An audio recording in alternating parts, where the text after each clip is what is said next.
How did you guys get away with building a lounge on set? Like, You'd be surprised at how easy that is. There was so how they built the set walls. There was like a psych wall. So they built one of the set walls in front of the psych. So they couldn't put it right up to the wall. Okay. And then they also needed to give us room, and Adam argued for more room for lighting. He was like, if we're going to put a light back here, we need 3 to 4 feet back here. And then he would be like, actually 5. And then like, that's where his desk went.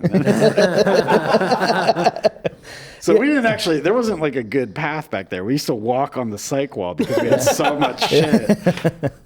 Like the 4 or 5 feet was taken up by his desk, the kegerator, like other things that we'd buy off eBay and bring. oh my God. Yeah, there were a bunch of like Packages getting delivered left and right, like nonstop packages. There were a bunch of like Fleetwood Mac records hanging up. I don't know where those came from. You just moved in the Yeah, station. it was like set. it was like a little man cave kind of thing, you know. Like That's where he was after the slumlord kicked him. Well, just 8 months. And were up. it was positioned in a way where like no one would ever go back there from production because like it was near the bathroom, but you had to walk past the bathrooms and then you'd walk behind. So like, then we had like the genie staging that was like kind of like a barricade. you guys would make it very uncomfortable to walk. Yeah, there's like a bunch of like points sticking out. Just like a little bit of a minefield. Here's a C-stand and Booby trapped. Essentially, yeah. Do you guys remember that show like Parker Lewis Can't Lose? Like from like the 90s or something like that. Like this dude, it was like this kid in high school, and like there's like a teacher's lounge, and the teacher's lounge is like this crazy like exotic thing, but to get through it you had to like go through a locker. He's like, hey, come on, follow me. And it's like it opens up and like, this paradise of like, teachers like smoking cigarettes and hanging out. Like that's what that grip lounge felt like to me. It was always awesome. We like just always like we're just slowly taking up more and more space, and like they would like art department would be looking for chairs, and like they'd be back in the lounge, and we had like taken them from props. Every Monday they come into set and they go, why is this room feel smaller? Yeah. Oh my God. Like you moved the wall slightly. Every time they rebuilt the set and they had to move the flat wall, Adam would be back there like fucking like being like, motherfucker, give us more. Like kicking the flat out. He's got a Sharpie line that he keeps drawing a new one over and over again. Yeah. I mean, I was like, that's actually, it kind of like, it's a little mind-boggling we'd even talk about this, that we were like getting kegs delivered to set. Like, I can't believe we did that. I'd go out with a hamper and I'd come back with a full hamper. Oh my God. There's like a fucking truck on the corner like unloading kegs. Oh, that's It's pretty awesome. fantastic. Like it's probably the best wrap party, informal wrap party I've ever been to on set. Like, well, there was that like really shitty coffee shop / bar across the street. they had a wrap party there, but it wasn't as good. But they were like, so I mean, they were so used to when their things shooting in the studio, everyone would go over there for beers and stuff like that after work, and then like slowly the secret started coming out that there was like a keg back in the grip staging. So like the art department people would start hanging out in the lounge. We had like a little donation jar, so people put money. We were like making money on the fucking kegs too. I know 100%. We have a thing called the electric cooler. That's my Venmo tag is electric cooler. Oh, that's good. Just so people can send us money for our beer. But like the people that ran the bar started coming over to set with like buy one get one free tickets. They're like, why is nobody coming here? It's like better beer and like more shit going on over here, you know? Absolutely. Like, and then like at the end of, like this was the last season of that job, and it was at the end like it was a little bit of an open secret that like we had like a hangout lounge, and the producer basically came up to us and was like, how much does a keg cost? And we're like, well, are we in trouble? What the fuck is this about? And they're like, well, we want to buy some kegs for the rap party. We're gonna do it right here. I'm like, oh, okay, cool. And then it was like rap party. We just kind of like ripped the wall down. It's like, hey, here we are. There's somewhere out there on Instagram. So there was an animatronics guy on set. Oh yeah. And there's a whole scene where Amy's.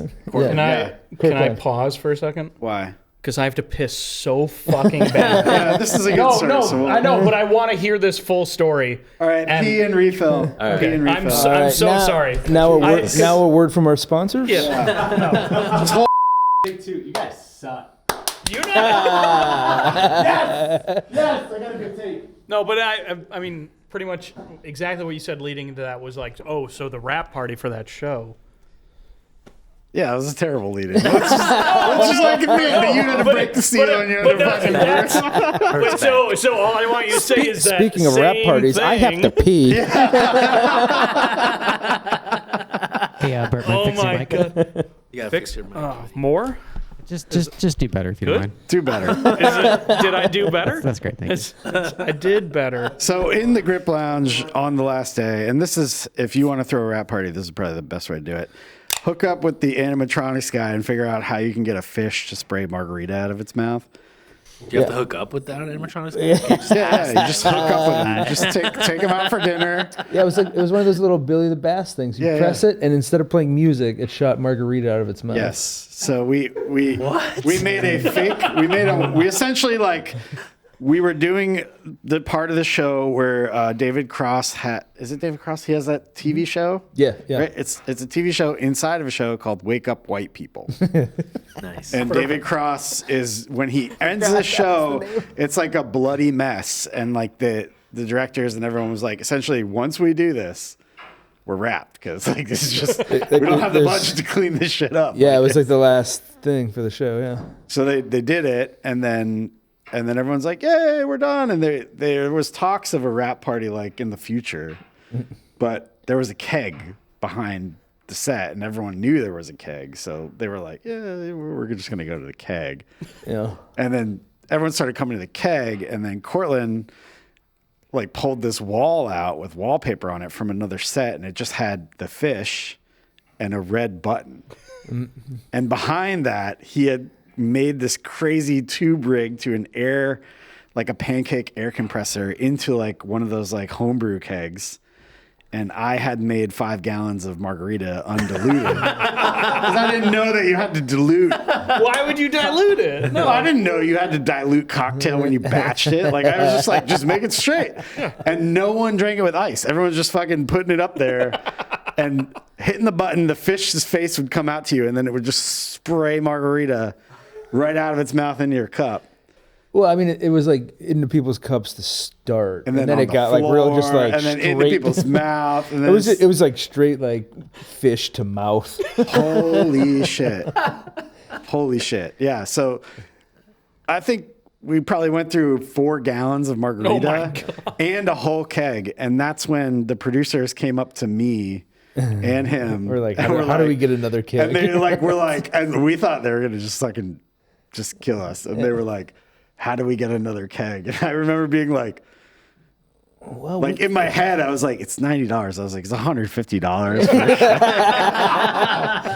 I was like, and like the thing is like it's only like 6:45 p.m. at It this was point. sunny out. It was sunny out. Like, it was not dark at all. And it was like, actually, we could call the keg. Yeah, we people, called the keg you know. people, and they were like, yeah, we got these kegs. And we're like, perfect. We'll be there in like literally 30 minutes because they're right there. I think it was even less than that. It was like 5 minutes away. Yeah, well, that was the surcharge of $50. Yeah. I had to take my Volvo down there to pick up the fucking. Roll it in the trunk. gas. It's like That's gas money. Yeah, it's gas money. So then I remember Garrett specifically, he was like, that I haven't felt that way since college. Like, we walked into that stage, both of us like walking in a keg. Oh, man. And every single person was like, yeah, hammered. Like, all the margarita was gone, all the other keg was gone, and we were. it's like a conquering army walking through the It streets of was Rome or something. insane.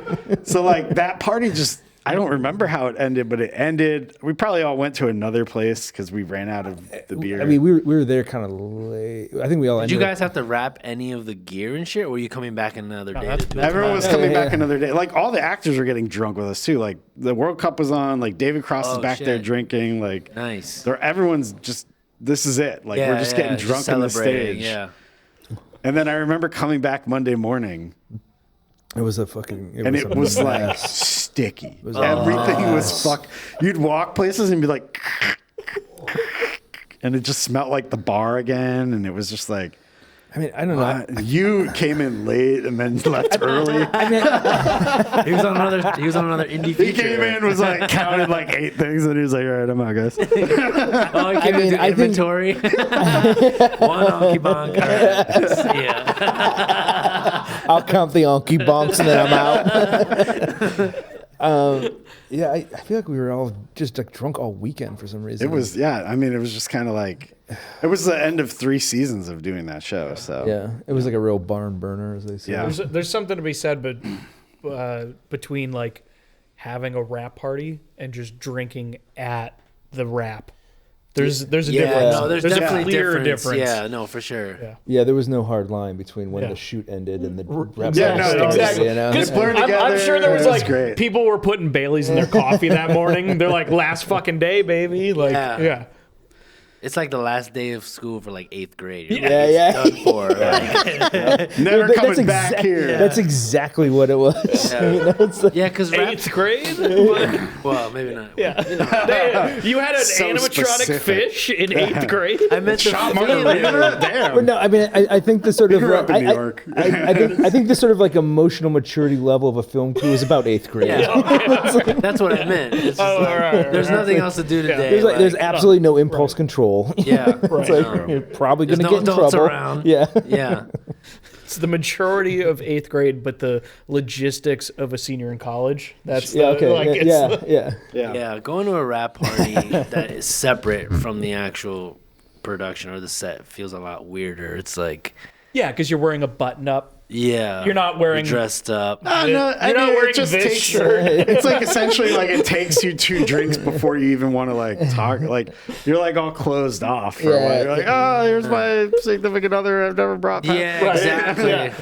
And then you're like 2 drinks in, you're like, that was fucking crazy. And all the like, wives and boyfriends that weren't part of it are just like They're over left there. out. Yeah. Like, what Yeah, the they're- fuck? Yeah, they're all like standing against What the is- wall, like what is- watching everybody. Yeah. You're like, It's, what that, the it's that awkward dance where like there's 2 different sets of people. Yeah, there was none of that. It was all just pure crew. We're like, and you're on the set, so like you're getting Yeah. hammered. Yeah. You're like laying in fucking Mima's bed. You're like, On a hot set. yeah, it's like it's not hot anymore. Now it's sticky.